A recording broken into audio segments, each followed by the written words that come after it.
lo que habíamos, lo que habíamos avanzado en la anterior clase, tengo el script ahí abierto, es que hemos visto que entre las reglas, digamos, entre las reglas para utilizar esto de correspondencias principales es una fundamental es explorar variables cualitativas, ¿no? Es explorar variables cualitativas. Eh, Otro es que necesariamente estas variables cualitativas tienen que tener algún tipo de relación, ¿no? Si no existe relación, no es muy útil hacer el análisis de correspondencia, ¿no? Eso es un tema igual fuerte y eso es justamente nuestro paso cero, digamos, ¿no? Que era eh, verificar si existe relación a nivel de las variables.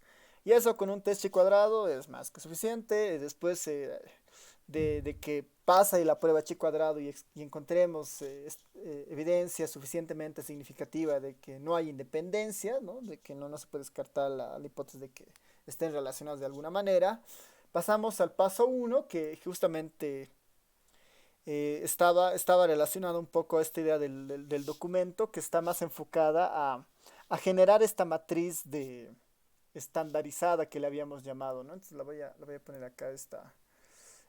Habíamos generado algunos pasos para este proceso del análisis de correspondencia. Habíamos dicho que el paso uno justamente es calcular esta matriz de residuos estandarizados, que en el fondo es como una especie de esta es una matriz basada en una tabla de contingencias de dos variables cualitativas que viene a ser como una especie de pseudo matriz de correlación, digamos, ¿no? Lo que nosotros conocemos como una matriz de correlación que es relativa de dos variables cuantitativas. Esta viene a ser algo similar, digamos. Este busca tener esa idea, teniendo presente que esta matriz en particular no necesariamente es cuadrada, ¿no? Porque en una tabla de contingencias se la hace entre dos variables cualitativas que pueden tener diferentes niveles en sus categorías, digamos. Una puede tener dos niveles y la otra puede tener cuatro niveles, por ejemplo, ¿no? Entonces, esa es un poco la idea en esta primera parte. A partir de esta matriz de residuos, nosotros calculábamos la matriz, la descomposición SVD, que nos generaba una descomposición y nos botaba tres matrices, ¿no? Una matriz U, una matriz D de alfa y una matriz B. Y lo que nosotros ahí decíamos, por ejemplo, es que la matriz U, por ejemplo, está relacionada a las filas, no está relacionada a la tabla de contingencias en las filas, la matriz B está relacionada a las columnas, y la matriz D de alfa, que es una matriz diagonal, es una matriz que contiene la información que podría asemejarse a lo que es la varianza, digamos, ¿no? Que en el caso de correspondencias a esto le llama inercia. Si bien es cierto, esta es una descomposición basada en el álgebra lineal que no tiene una relación estadísticamente, digamos, no hay una relación estadística muy visible, digamos, en cuanto a esto, por el sentido de que es una descomposición como tal, digamos, es como el método de componentes principales, digamos, ¿no? Si bien es cierto, es un método estadístico que resume, en el fondo lo que se utiliza es el álgebra lineal para transformar los datos a una escala donde las variables sean ortogonales, digamos. En este caso sucede algo similar, ¿no? Nosotros descomponemos la matriz de residuos estandarizados para tener esta matriz en un espacio diferente de tal manera que estas matrices U y B tengan propiedades especiales, ¿no? Y entre las propiedades es que, por ejemplo, esta matriz U, por ejemplo, teníamos estas propiedades de la matriz U y la B, por ejemplo, ¿no? U transpuesta por U o B transpuesta por B eran matrices de identidad, ¿no? Entonces teníamos este tipo de propiedades sobre esas matrices. Lo que de alguna manera está revelando es que existe ortogonalidad entre en este caso, entre las columnas de estas matrices, por ejemplo, ¿no? Entonces están generando espacios de tal manera que generan espacios ortogonales, tanto en las matrices U como en las matrices B, por ejemplo, ¿no? Eso es un poco lo importante en esta parte. Ahora, la descomposición SVD es una descomposición especial que se realiza en matrices rectangulares, que no necesariamente son cuadradas. Y la descomposición SVD es equivalente a la descomposición de eigenvalores y eigenvectores, a la descomposición singular, si la matriz, digamos, de origen es simétrica y además es no singular, por ejemplo, ¿no? Entonces, en esos casos, la descomposición SVD y la descomposición de singular, la descomposición de eigenvectores y eigenvalores es equivalente, por ejemplo, ¿no? Generan el mismo espacio vectorial, generan las mismas condiciones. Pero la SVD es un poco más amplia en el sentido de que también funciona para matrices cuadradas, por ejemplo, ¿no? Habíamos un poco generado ya nosotros estas matrices S para la anterior clase. Y lo que nos faltaba era un poco generar estas matriz F, esta matriz G y estas otras X y Y, digamos, siguiendo un poco el paper del software y de uno de los pioneros en proponer este método. Y estábamos en esa parte justamente, ¿no? Si es que nosotros volvemos al código, estábamos un poco en esa parte, ¿no? Estábamos generando los valores, teníamos nuestra matriz S, habíamos generado estas matrices D, y lo que nos faltaba justamente es el paso 3 y el paso 4, que es generar esta matriz F y generar esta matriz G, por ejemplo, ¿no?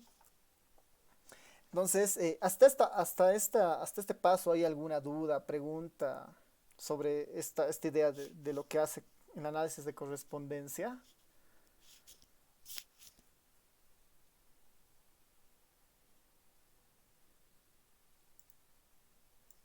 ¿Qué dice?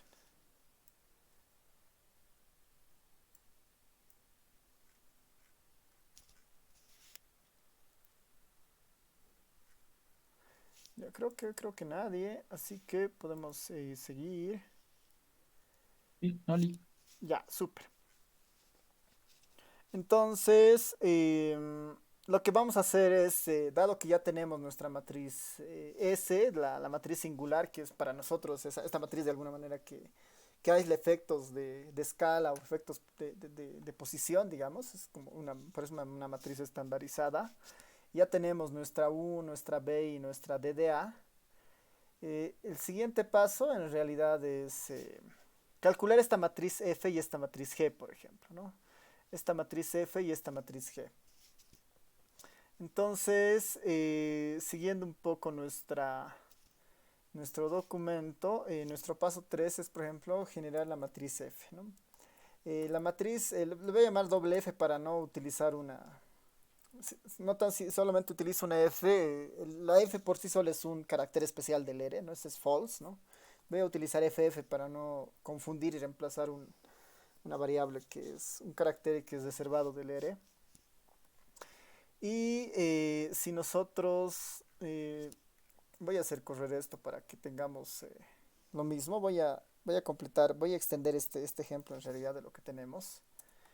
Lo que habíamos hecho para esta encuesta es, habíamos cargado la información de riqueza y años de educación, por ejemplo, ¿no? Eso es lo que habíamos hecho para esta encuesta. Y después habíamos visto, bueno, hay pasos que ya los hemos discutido en la anterior clase que no los vamos a discutir nuevamente. Voy a generarme mi tabla 1, que era justamente la de entrada. Y sobre esa tabla 1 hacíamos justamente nuestro trabajo, digamos, ¿no? Generamos la matriz N, sus marginales, generábamos la matriz P, aquí está la matriz T1. Sobre esa T1 asignábamos esto y necesitamos definir esta N. No la voy a volver acá nomás. Teníamos todos estos con el chi cuadrado para tener algo similar. Ahora sí, ¿no? Generamos nuestra N, nuestra matriz P. Ahí está nuestra matriz P. Teníamos después las marginales filas, columnas, las diagonales y finalmente nuestra matriz S, por ejemplo, ¿no?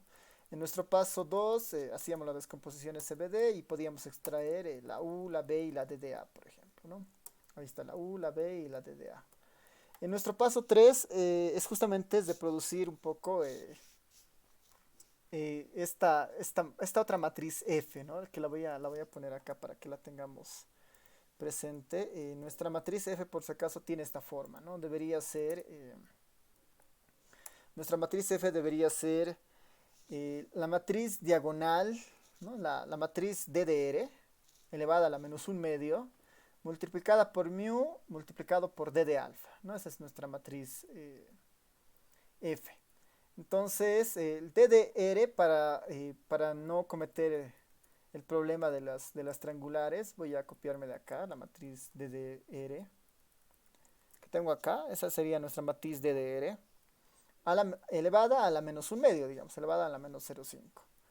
A esto la tengo que multiplicar por mu, por la matriz mu, que está relacionada a las filas, ¿no? Mu está la matriz U está relacionada a las filas, la matriz B está relacionada a las columnas.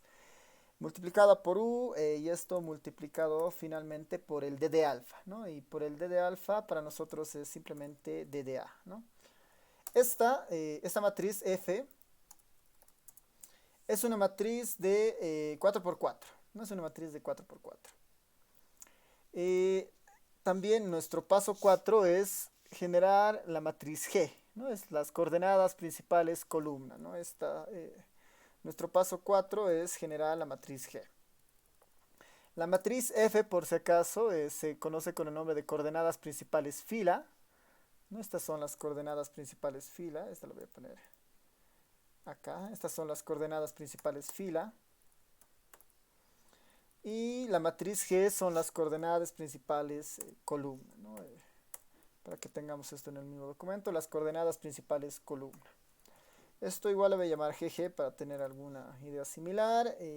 Esta matriz para nosotros es similar a esta, muy similar a esta, pero ya no utiliza la matriz RR, utiliza la matriz CC, ¿no? La de las columnas, elevada igual a la menos un medio, multiplicada ya no por mu, por U, sino multiplicada por B, y multiplicada por el DDA, ¿no? Que es un poco nuestra idea de inercia. Ya tendríamos nuestra matriz F y ya tendríamos nuestra matriz G. La matriz G, en cambio, es una matriz de ¿cuánto? De 5×4. Es una matriz de 5×4. Ya. Hasta acá, por ejemplo, lo que tenemos en la matriz F y G son de alguna manera una forma, el objetivo de las matrices FF y GG, o la matriz F y G, es ya tener los valores que nos van a permitir hacer los gráficos para visualizar las similitudes entre los niveles de las variables cualitativas que estamos estudiando, ¿no? FF hace relación a las matrices o a la información de las filas, y GG hace relación a la información de las columnas. Ya eso es importante tenerlo en cuenta. Y siguiendo un poco esta línea, van a ver que la matriz FF tiene cuatro categorías, tiene 4 filas, 4 columnas. Y eso de alguna manera está condicionado, por ejemplo, al tamaño del DDA, ¿no? No se olviden que la matriz DDA o la matriz DA es de 4×4, por ejemplo. No es una matriz de 4×4 según la descomposición SVD. Y si es que ustedes ven la dimensión de la matriz F, el DDR, la matriz diagonal R, es de cuántas filas hayan por la cantidad de columnas, ¿no? Entonces esta, por ejemplo, la matriz DDR es el tamaño de las filas, por ejemplo, ¿no? Y si recordamos la matriz TD1, la cantidad de filas serán 4, por ejemplo. Entonces la matriz F va a ser una matriz de 4×4, ¿no? Pensando en la matriz DDA. Mientras que la matriz G va a ser la diagonal de la matriz DDC, que hacía relación a las columnas. Y tenemos ¿cuántas categorías en la columna? Tenemos 5 categorías.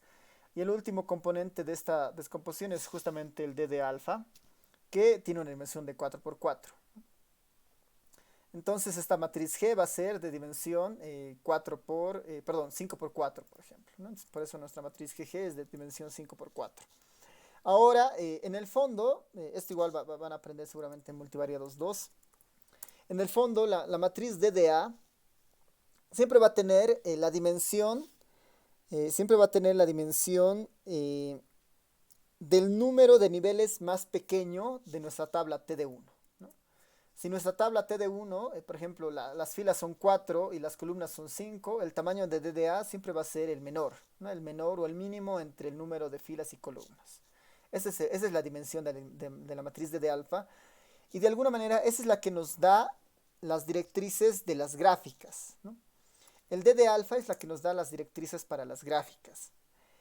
Esta es muy parecida, ¿no? Este D de alfa es muy parecido o se lo utiliza principalmente para decidir las dimensiones con las cuales nosotros vamos a trabajar.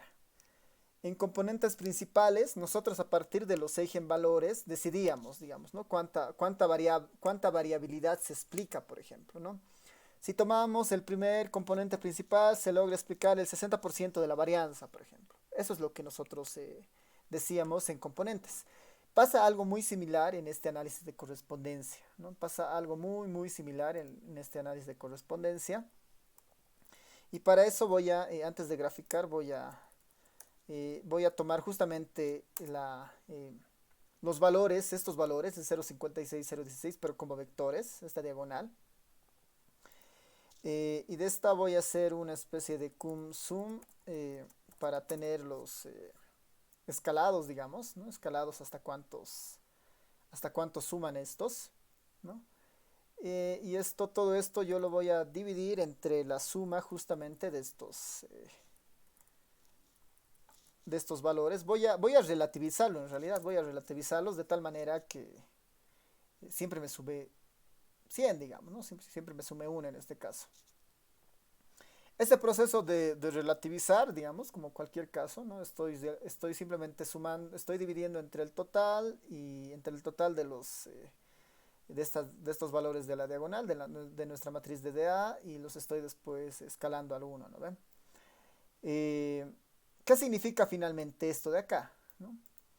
El DDA en su nombre es en realidad la matriz de inercia, y lo que nosotros tenemos, la inercia para nosotros es un sinónimo de varianza, y los valores que tenemos acá en realidad nos van a describir la cantidad de información que explica cada una de las dimensiones que nosotros podemos hacer el plot, por ejemplo, ¿no? Si yo hago el plot de una dimensión, con ese plot estoy explicando el 0.70% de la información que está en la tabla, ¿no? El 0.70% de la información lo estoy explicando con un gráfico de una sola dimensión. Si yo utilizo un gráfico de 2 dimensiones, ya con 2 ejes X, Y, por decir, llego a explicar el 0.95% de la información que existe. Si yo dibujo o quiero generar un gráfico de 3 dimensiones, un X, Y, Z, entonces ya estoy explicando el 100% de la información, ¿no? Es decir, que la cuarta dimensión, digamos acá, no está aportando en nada, digamos, es un valor muy despreciable, es muy cercano a cero, ¿no? Son 17 ceros ahí, antes del número, de que aparezca un primer número, por ejemplo, ¿no? Entonces acá me está diciendo, con 2 dimensiones explicas el 95% de la información, y con 3 dimensiones explicas el 100% de la relación entre estas variables, entre estos niveles de las variables, ¿no? Eso es lo que me está marcando en el fondo esta matriz de DA. Me está dando la idea de inercia y me está dando un paso para empezar a hacer los plots, digamos, para hacer los gráficos. Entonces, por ejemplo, ahora, ¿cómo se traduce esta información que está en el DDA en los gráficos, ¿no? La matriz FF me está dando, por eso, por ejemplo, la matriz FF y la matriz GG, que las veamos acá, las columnas me están dando la posición de los ejes para las dimensiones que yo pueda empezar a dibujar.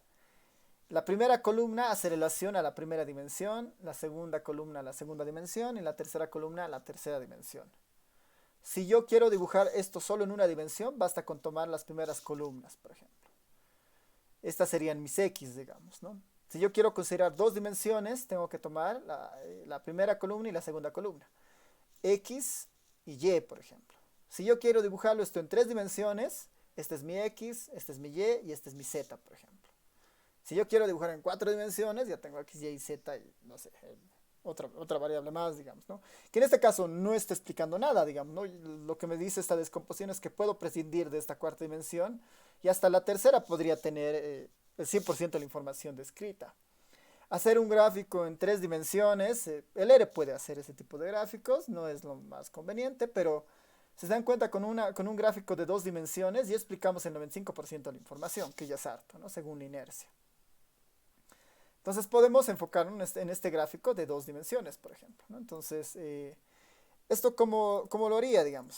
Básicamente agarro un plot y le digo, bueno, quiero que tomes las variables FF, la primera, voy a poner el primer componente del FF, y los mezcles con el segundo componente, con la segunda columna del FF. Y quiero que de esto hagas el tipo type, quiero que el gráfico que hagamos nosotros sea de puntos, por ejemplo, ¿no? Sea un gráfico de puntos. Si hago esto y en el gráfico, estas ya son las coordenadas para las categorías de las filas. Estas ya son las coordenadas para las categorías de las filas. Estos puntos, ¿no? Son los puntos que logra el proceso de la descomposición SVD, que logran, digamos, generar este espacio. Y esto ya lo tengo a nivel de las filas. Y para añadir, esta es la dimensión de las 4 características de las filas, por ejemplo, ¿no? Si es que retomo al T1. Estos 4 puntos hacen relación a estos 4 niveles: sin educación, con educación primaria, con educación secundaria y con educación superior. En ese orden, digamos, ¿no? En ese orden están en nuestra matriz FF. Sin educación, con educación primaria, secundaria y lo demás, ¿no? Lo que está contenido en la otra matriz, en la matriz GG, ¿no? En la matriz GG, la primera versus GG de la segunda. Acá igual voy a ponerle type igual a puntos también. Lo voy a poner de otro color, un color por decir rojo. Y lo voy a graficar en el mismo gráfico, ¿no? Estos puntos rojos, 1, 2, 3, 4, 5, están haciendo relación a las coordenadas de las columnas. Los 5 puntos. 1, 2, 3, 4, 5. Y acá yo ya puedo entender las distancias que existen a partir de la descomposición, digamos, ¿no? Sé que mientras más cercano el punto sea, dado que todos provienen de la misma descomposición, puedo entender que esos puntos están mucho más relacionados, ¿no? Tienen una relación un poco más fuerte. Y mientras más lejanos estén, la relación es más lejana, digamos, ¿no? Entonces, ya puedo dibujar esto y de alguna manera, como la primera dimensión está relacionada, ¿no? Este eje X estoy tomando la primera columna de la matriz FF y la matriz GG. Este eje X está explicando el 70% de la información. Está explicando el 70% de la información. El siguiente eje, con el segundo eje estoy explicando el 95% de la información. Ahí podría ver, digamos, cuánto está explicando en realidad el segundo eje. Después lo podemos ir aumentando para tener esta idea de acá, por ejemplo, ¿no? Entonces, acá, por ejemplo, podría, en vez de hacer esto, en vez de utilizar el gráfico plot, puedo utilizar otro gráfico. En vez de utilizar el plot, voy a generarme un plot vacío con n, plot vacío sin nada. Y en vez de graficar puntos, voy a graficar textos, ¿ya? En la misma posición, en las mismas posiciones, pero voy a poner etiquetas en vez de esos puntos. Y las etiquetas justamente deberían ser los nombres de la matriz T1, por ejemplo, ¿no? Si yo le saco el row.names del T1, voy a tener los nombres de las filas, por ejemplo, ¿no? Entonces le voy a decir, bueno, quiero que estos sean las etiquetas para esto. Y ahí están, por ejemplo, con educación, sin educación. Tal vez se ve un poco mal. Voy a hacer que esto sea un poco más pequeño, 0.5 por decir. Tal vez está muy pequeño, 0.7. Y ahí tengo, por ejemplo, este es sin educación, con educación primaria, con educación secundaria y con educación superior. Tal vez lo de los ejes es lo que hay que trabajar y es un tema ya más un tema más gráfico, digamos. Solamente para tenerlo acá, digamos, sin necesidad de automatizar esto, puedo Puedo hacer que los ejes sean un poco más amplios, ¿no? El eje de las X es el problema. Menos 0,5 le puedo decir que sea un poco más grande, digamos, ¿no? Que vaya de -1 a 1, por decir, ¿no? Va a ser un eje más extenso. Ya se ve mejor, por ejemplo, ¿no? De -1 a 1. De -1 a 1 y el texto. A esto le añado el eje de las yes, pero en vez de punto le voy a decir que haga texto, por ejemplo. Texto de GG12 y color rojo. Y el labels en este caso va a ser lo mismo, pero va a ser los nombres de nuestra matriz T1, por ejemplo. Y en color rojo, digamos, ¿no? El tamaño igual que sea similar al anterior, sex igual 0.7. Entonces ya tengo un gráfico un poco más interesante. Que me está marcando justamente las relaciones de los niveles en un eje cartesiano, ¿no? Entonces, lo cualitativo lo hemos terminado poniendo en un eje de coordenadas, donde, si bien es cierto, no podemos decir mucho de qué significa este 0.2 o las posiciones en las que están. Lo que sí podemos decir que, dado que el proceso de descomposición genera espacios ortogonales, aquí lo que sí podemos decir es que mientras las categorías estén más cercanas, dado que todos pertenecen al mismo espacio, podemos decir que hay una relación fuerte entre esas categorías. Y acá es justamente, la intuición de alguna manera respalda eso, en el sentido de que efectivamente digamos, los sin educación, perdón, aquí he hecho algo mal, esto no debería ser row name, debería ser call names, ¿no? Ahora sí. Call names, row names, call names. A ver, déjenme ver qué está faltando ahí. Call names de T1. Ya, es sin el punto al parecer en este caso, ya. Ahora sí, ¿no? Ahora sí, por ejemplo, aquí ya podemos ver claramente las relaciones que existen, digamos, ¿no? Era un plot entre variables entre la variable riqueza y educación, por ejemplo, ¿no? Y se percibe claramente la relación que existe entre las categorías con más fuerza. Ahora, algo que no nos permite una tabla de contingencias, un test cuadrado apreciar, ¿no? Este análisis de correspondencia nos permite hacer eso relativamente fácil, ¿no? Podemos ver que las personas con educación superior están categorizadas como más ricas, por ejemplo. Parece haber una cierta relación entre estas dos variables cualitativas. Rico con educación secundaria, clase media también con educación secundaria, pobre con educación primaria, más pobre sin educación. Claramente hay una cercanía más precisa entre estas dos y estas, por ejemplo, ¿no? Entonces, esto es interesante en este sentido, que nos permite de alguna manera ir más allá de lo que nos permite una tabla de contingencias y de lo que nos permite un test chi cuadrado, ¿no? Y si es que ustedes comparan esto con el resultado de lo que se logra con la librería que veíamos en la anterior clase, la librería SEA, SEA T1, plot SEA T1,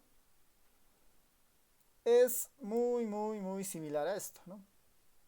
Muy, muy, muy similar a esto.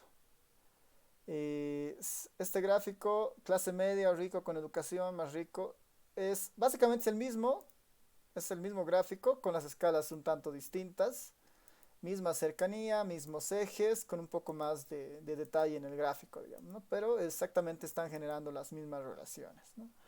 Se están generando las mismas relaciones. Eso es importante en esta primera parte, digamos, que tengamos un poco conciencia de esa relación. Y acá lo importante es que hemos podido traducir lo que estaba en el paper en código, y ese código lo estamos traduciendo justamente en una de las salidas que logra una librería, por ejemplo, ¿no? Que es un poco la idea de esto de ver programación estadística con minería de datos, ¿no? No sé si hasta acá tienen alguna duda, consulta.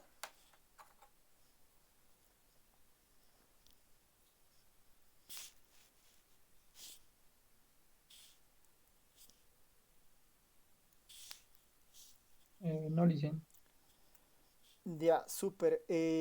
Tal vez solamente como comentario en esta parte, ya para ir cerrando algunas cosas, es que nosotros podemos introducir mucha más información acá, por ejemplo, ¿no? Podríamos generar gráficos un poco más, podríamos ir más allá de la librería, por ejemplo, ¿no? Podríamos ir más allá de la librería en el sentido de que no necesariamente podemos graficar estos ejes. Aparte de estos ejes, podríamos aprovechar el tamaño, por ejemplo, ¿no? No es lo mismo, o sea, por ejemplo, si bien es cierto, estas relaciones son importantes, esta relación tal vez no es tan significativa siempre y cuando, digamos, la característica más rico sea la más pequeña en nuestra población, digamos, ¿no?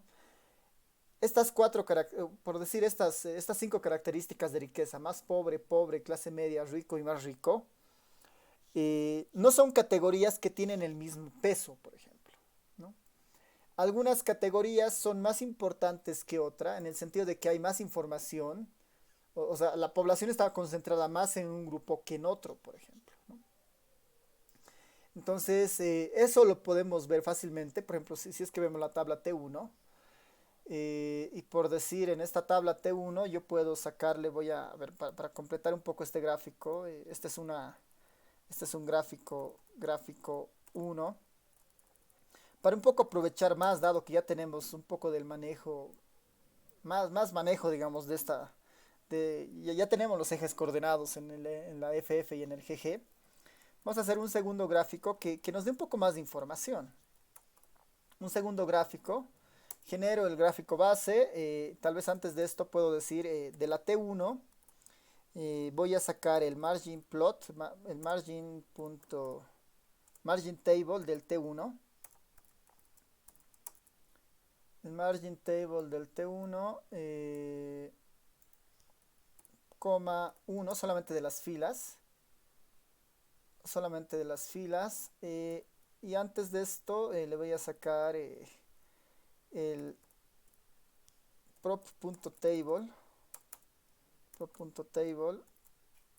de esa tabla, y con esto tengo los valores relativos, ¿no? Todo esto suma 1, por ejemplo, ¿no?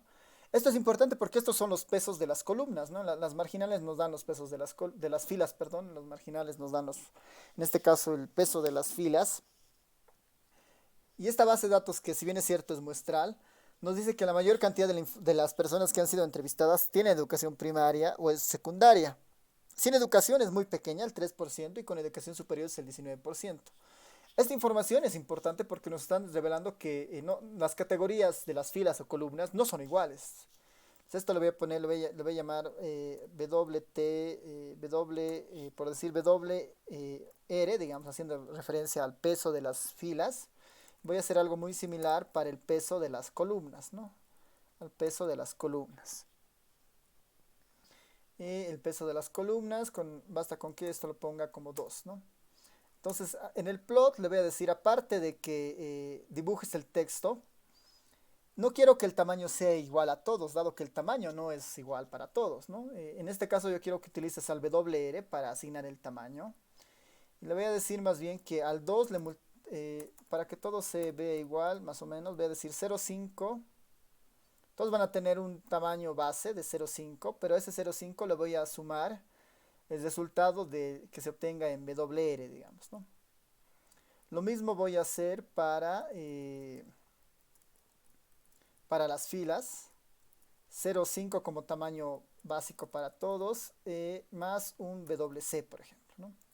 Entonces voy a graficar esto, bueno, hago coser WC y empiezo a hacer los gráficos, ¿no? Tal vez esto no es tan bueno que sea 0,5, lo voy a poner un tamaño más pequeño, 0,3, para que se perciba mejor esto. 0,1, 0,5, 0,3.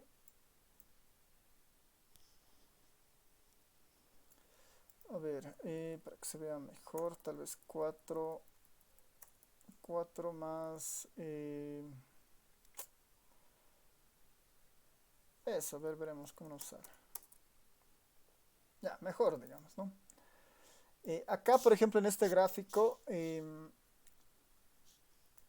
aparte de la relación de distancia que hay, podemos entender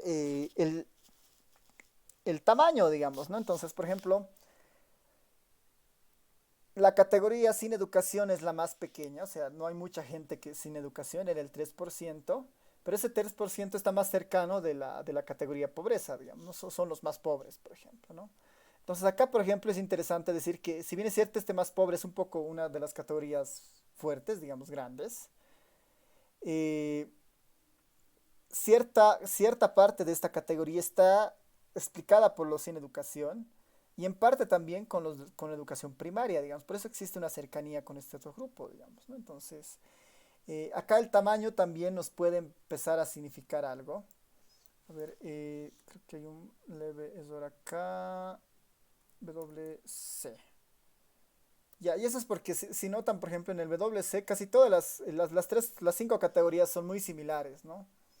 016, 017, 019, 021, 023, ¿no? Por eso tal vez sí ayuda en el caso de las filas, pero no ayuda en el caso de las columnas, ¿no? En el caso de las columnas, casi todas tienen el mismo tamaño, por ejemplo, ¿no?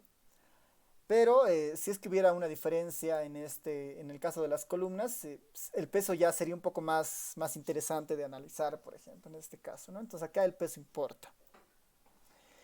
Eh, Ahora, tal vez ya para ir dando esto del análisis de correspondencia, eh, una de las características del análisis de correspondencia es que podemos ir más allá de una tabla de contingencias con dos variables cualitativas, digamos, ¿no? Esta era una tabla con dos variables cualitativas. Era riqueza más años de educación, por ejemplo, o educación. En el caso del análisis de correspondencia existe una generalización, es el análisis de correspondencia múltiple, por ejemplo, ¿no? El análisis de correspondencia múltiple permite trabajar con tres variables o más, ¿no? El análisis de correspondencia múltiple permite trabajar con tres variables o más. Variables obviamente cualitativas, ¿no? Tres variables o más cualitativas. Y es una generalización del análisis de correspondencias, es decir, que yo podría no solamente ver acá dos variables cualitativas, sino podría empezar a ver relaciones entre 3, 4, 5, 6, 7, cuantas variables cualitativas quiera, ¿no? Existe esa opción de la generalización de esto y un poco el arreglo matemático, digamos, de hacer esto es relativamente sencillo. Es un pequeño artificio que se hace sobre la matriz de datos y a partir de eso se construyen pasos muy similares a los que están acá, por ejemplo. Se construyen pasos muy similares a los que están acá para el análisis de correspondencias múltiples. Eh, tal vez acá es importante mencionar que cuál es un poco el trasfondo de esta variable, o sea, del análisis de correspondencia múltiple, digamos, ¿no? No lo vamos a ver nosotros con detenimiento, pues es importante que conozcan que existe, en el sentido de que se utiliza el mismo concepto que está acá, pero nuestra matriz, esta matriz T1 es la que cambia, ¿no? Si se dan cuenta, nuestra matriz T1, T1, esta era la matriz original, la de entrada, ¿no? Y nosotros, a partir de nuestras transformaciones, hemos podido utilizar esta matriz T1 y la hemos descompuesto en una matriz U y una matriz B. La matriz U explicaba las filas y la matriz B explicaba las columnas. Esa era un poco nuestra idea, ¿no? Esta matriz finalmente era una matriz de 4 por 5 construida para un total de 22.993 observaciones. El análisis de correspondencias múltiples lo que hace es genera una nueva matriz de datos, una matriz similar a esta matriz T1. O sea, el objetivo es nuevamente tener una matriz de dos entradas, pero la diferencia de esta matriz de datos que podamos construir es que las filas, ¿no? Las filas son individuos Y en las columnas están todos los casos, ¿no? En las columnas están todas las variables. Entonces, en el fondo, digamos, voy a abrir un Excel para que podamos ver esto. Voy a aprovechar esta hojita que tengo acá. ¿Qué es lo que plantea el análisis de correspondencias múltiple? Y después van a ver que es relativamente sencillo adaptar todo este código, sino un poco el fondo es importante. Lo que dice el análisis de correspondencias múltiples, ¿qué tal si nosotros creamos una matriz con punto, punto, punto, digamos acá, punto, punto, punto, con los 22.900 casos, 22.993 casos, ¿no? Hasta esas van a ser los individuos que tenemos. Y acá yo voy poniendo las variables de todos los niveles que yo quiero, ¿no? Por ejemplo, en este caso, los niveles que tenía era más pobre, pobre, clase media, rico, más rico, ¿no? Entonces acá va a estar, por ejemplo, más pobre, pobre, clase media, rico, más rico, por ejemplo. En estas, rico, más rico, ¿no?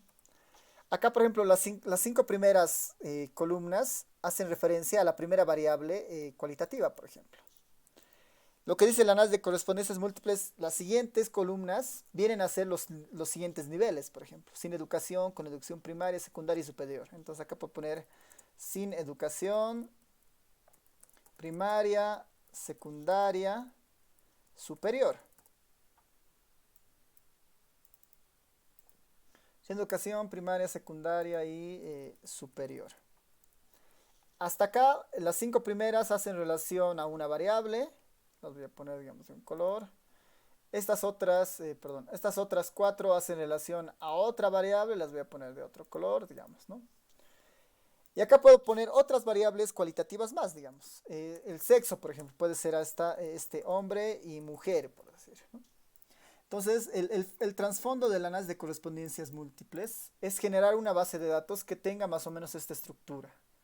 Perdón, que tenga más o menos esta estructura, donde las filas son los individuos, los 22.993, y las columnas son los niveles dentro de las variables categóricas. Y lo único que después se hace, bueno, ¿qué es el cuerpo de cuál es el cuerpo de esta matriz, digamos, ¿no? ¿Cuál es el cuerpo de esta matriz? Es una matriz de tipo binaria, ¿no? Es una matriz de tipo binaria, completamente, normalmente son matrices sparse, ¿no ve? Que son de puros ceros y unos. Esta primera persona, digamos, en nuestra base de datos podemos ver, digamos, podemos ver alguna característica, por decir, esta primera persona era pobre, ¿no? Era sin educación y además era mujer, por ejemplo, ¿no? Vamos empezando a llenar con unos. Después todo lo demás son variables, son ceros en realidad. La segunda persona es rica, tiene educación secundaria y es mujer también, por ejemplo, ¿no? En el fondo, el análisis de correspondencias múltiples plantea la creación de esta primera tabla, digamos. Si se dan cuenta, en el fondo, esta tabla es una tabla de contingencias. Esta es como nuestra tabla T1, digamos.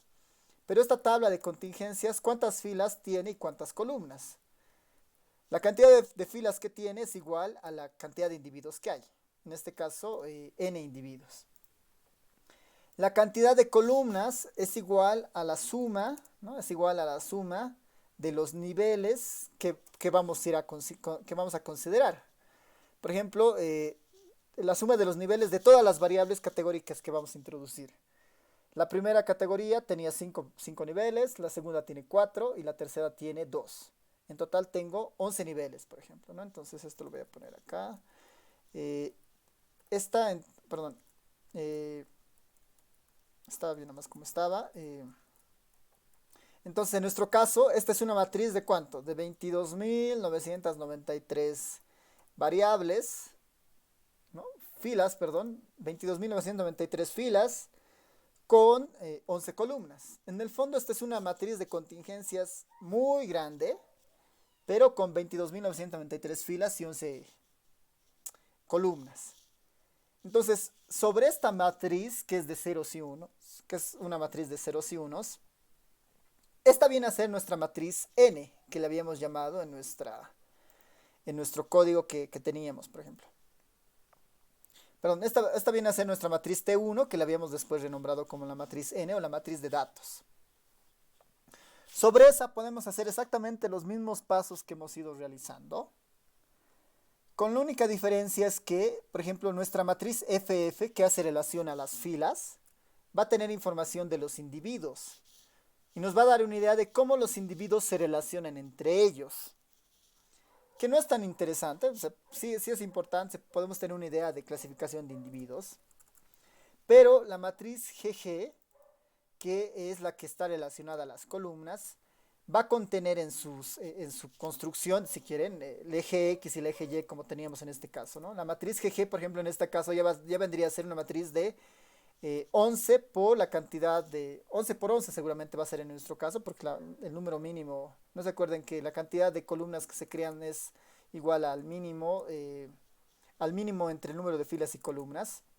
Entonces nuestra matriz GG tendría justamente las dos coordenadas, la coordenada X y Y, que puedo utilizar después yo para hacer el plot. Y con eso puedo hacer el plot para estas tres variables, por ejemplo, ¿no? Ese es el único artificio, ¿no? Y la FF en el fondo me está dibujando un mapa de cómo se asocian estos 22.000 individuos, por ejemplo. Podría graficar estos 22.000 individuos en base a su cercanía, dada esta variable, por ejemplo, ¿no? Entonces, eso es en el fondo lo que va a ser el análisis de correspondencia múltiple, digamos, ¿no? Aprovechar ese artificio y construir una matriz N, pero muy grande, digamos, donde no nos interesan tanto las filas, sino más que todo las columnas. Esta es una matriz de tipo sparse, o sea, con ceros y unos. Tal vez un poco de las debilidades del análisis de correspondencia múltiple es el tema del tiempo en ejecución, porque va a tener que hacer la descomposición espectral de una matriz de 22.000 por 11, que no es algo sencillo de hacer, digamos, computacionalmente. Pero una vez que haga esa descomposición, vamos a poder tener la relación de cuántas variables cualitativas queramos, ¿no? Entonces, tal vez ahí lo interesante es generar una matriz de este estilo, ¿no? Generar una matriz de tipo sparse, digamos, ¿no? Con ceros y unos, y donde las columnas sean justamente las variables de interés. Eh, si nosotros quisiéramos programar, ese es un poco el camino, digamos, ¿no? Generamos una matriz sparse y después nos concentramos en dibujar simplemente la matriz GG, por ejemplo. O si nos podemos irnos a la librería MCA, por ejemplo, ¿no? Hay una librería en R que ahí, digamos, esto sí se los dejo más como tarea. Instálense la librería MCA y vean, digamos, que esta librería en el fondo hace ese procedimiento, hace exactamente ese procedimiento, que es justamente la al parecer no está acá, y si no está acá, entonces ya bueno, debería estar acá, y si no está es cuestión de un poco buscar otro paquete que haga lo mismo, ¿no? Esa es un poco la idea de esta parte del análisis de correspondencias y que básicamente lo que hemos hecho es aplicable para el análisis de correspondencias múltiples, solamente entendiendo esta conformación de la matriz de datos. ¿Ya? No sé si tienen dudas, preguntas hasta esta parte.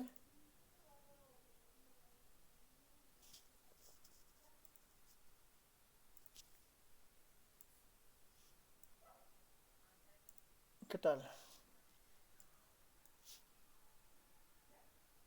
¿Dudas, comentarios?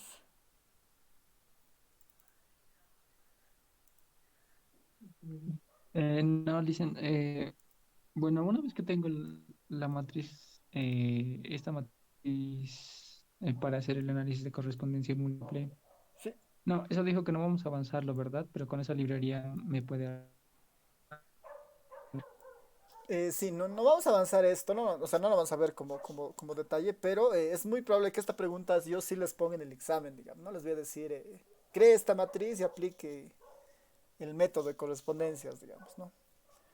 Eso sí, ¿no? Ah, Entonces, porque esto es medio es laborioso, digamos, ¿no? O sea, hemos visto en alguna clase cómo generar estas matrices, por ejemplo, ¿no? Entonces, este es el único paso adicional para hacer análisis de correspondencia múltiple. Después casi todo sigue igual, ¿no? Entonces, yo en el examen o alguna práctica les voy a dar los pasos para el algoritmo de correspondencias múltiples y sobre eso ustedes generan el plot, digamos, ¿no?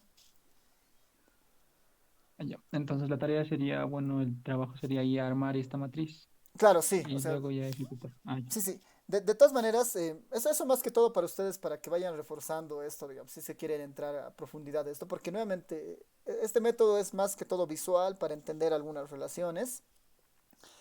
Y si quieren profundizar con otras, o sea, si ven que quieren analizar más variables cualitativas, entonces como una tarea opcional, revisen la librería MCA o busquen alguna librería que haga análisis de correspondencia múltiple. Y esa es como una tarea opcional en realidad, si es que ustedes quieren hacerlo. Pero tal vez vale la pena que les dé eh, una tarea para el miércoles sobre este mismo punto.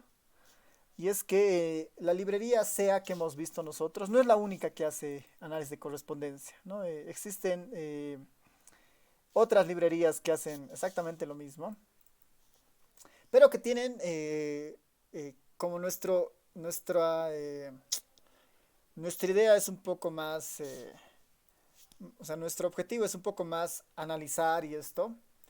Está la librería, estas dos, la librería Explore y FactoMine R, ¿no? Estas dos librerías son muy buenas en el sentido de que están completamente enfocadas en los dos métodos que hemos visto, componentes principales y correspondencia. ¿Ya? Entonces acá hay un demo básicamente sencillo de esto. La librería FactoMine es la que habilita el uso de componentes principales y análisis de correspondencia. Y la librería Explore lo que hace es crear un dashboard para analizar, simplemente concentrarse en analizar los resultados. Ya, entonces, por ejemplo, yo podría utilizar acá esto para, a ver, más que, y lo bueno es que para esta librería ya tiene el MCA por este caso, ¿no? Tiene el MCA acá puesto. Y si quieren explorar más características de esto, voy a hacer correrlo con esta base de datos del Decathlon que tienen. Por ejemplo, para el MCA, digamos, ¿no? Con estos datos de hobbies, MCA, Explore, ¿no? Lo que esta librería hace, en realidad, es algo, genera un dashboard con esta salida, ¿no? Genera un dashboard con esta salida. Lo vamos a ver, esta va a demorar un poquito.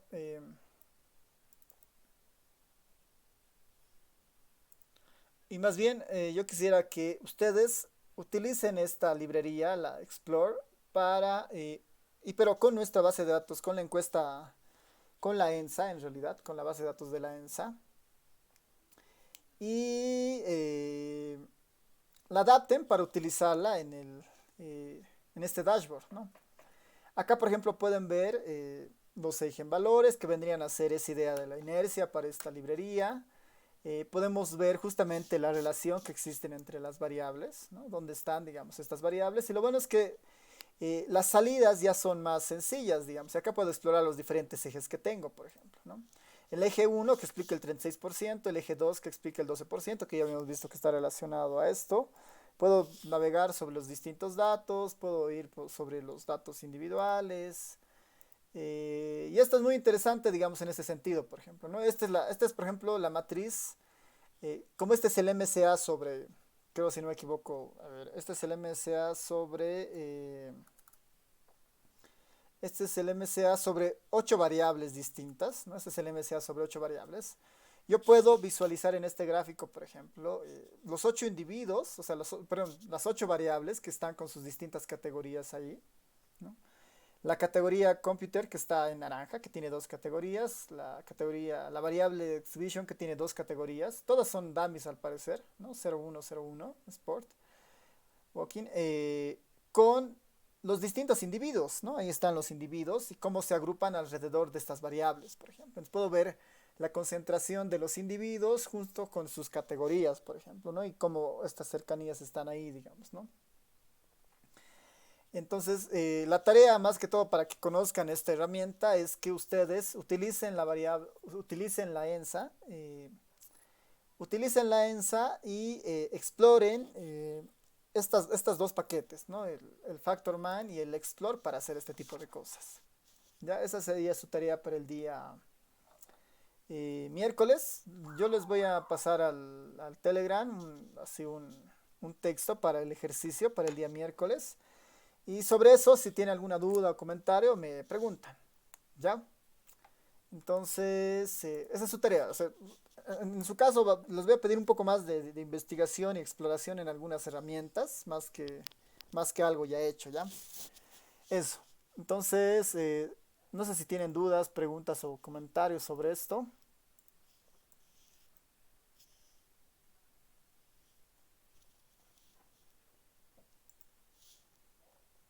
Nada, ¿no? Ya, entonces empezamos el No, día. Alison, ¿puede enviar la tarea al Telegram? Sí, Es sí, que no se escucha muy claro por el allá. momento. Sí, les voy a pasar la tarea al Telegram. ¿Ya? Entonces, nos vemos el día miércoles a las 7:30. No estaríamos, no, perdón, el día miércoles a las 6 de la tarde. ¿Ya? Está bien, Entonces, nos está bien. vemos el día miércoles. Hasta luego. Chao, chao.